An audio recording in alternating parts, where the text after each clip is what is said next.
और हरसिमरत बादल के बीच में तू मैं हो गई।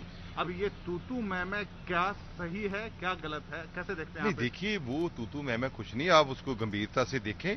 रवनीत बिट्टू जी ने यही बोला है कि आप ड्रामेबाजी बंद करो, क्योंकि वो डेली कुछ ना कुछ कांग्रेस पे बयान दे रहे हैं। तो उनको ये बताया है कि आप ये बताओ कि आप जब कैबिनेट में पास हुआ था तब आप कैबिनेट में थे।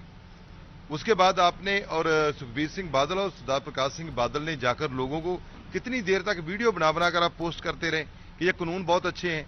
आप तोमर जी को ले जाते रहे, अलग अलग केंद्रीय मंत्री जी को ले जाकर वहां उसकी तारीफ करते रहे कानून के। आप तो बाहर आए हो क्योंकि किसानों ने बोल दिया था आपका बिजनेस बंद कर देंगे, इसलिए आप वहां से बाहर आए हो। किसानों के लिए नहीं आए।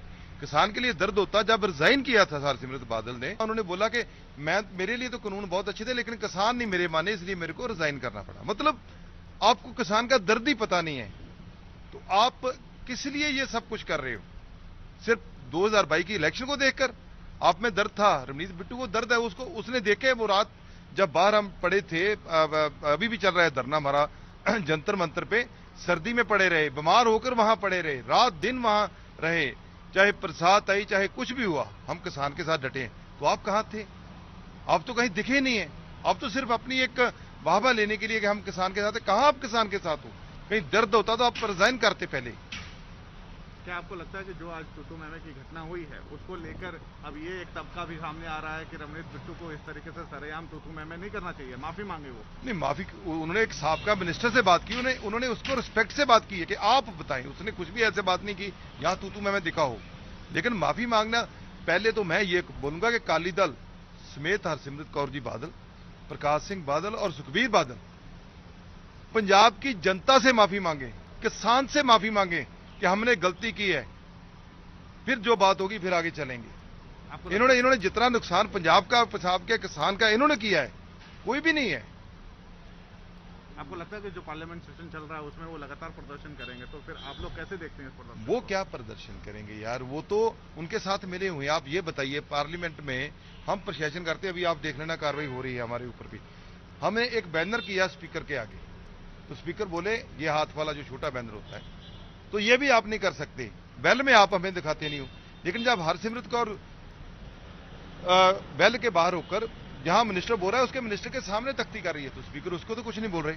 इसका मतलब ये इकट्ठे है ना, वो तख्ती करे, कोई बात नहीं है। हम कोई बात करें तो हमारा पहले भी, हमें भी नोटिस पहले भी दिया गया और फिर आज वही का बात करने वाले, जबकि कोई भी ऐसा गैर संवैधानिक काम वहां नहीं हम कर रहे। हमारी लड़ाई किसान के लिए है, हमारी लड़ाई मजदूर के लिए है।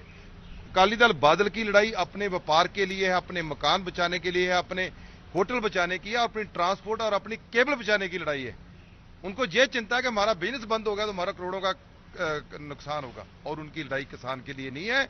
वो सिर्फ तो सिर्फ पूंजीपतियों के लिए बने हुए हैं, पूंजीपतियों की तरह सोचते हैं। किसान के लिए सोचना होता तो जब बिल कैबिनेट में आया था, जब इनको प्रपोजल गई थी ministry of food processing industry को, तब ये रिजाइन बात करते तो हम मानते। 3 महीने उसके कसीदे पढ़कर जब लोगों ने नई बात सुनी, लोग इनके विरोध हो गए, तब ये जाकर रिजाइन किया।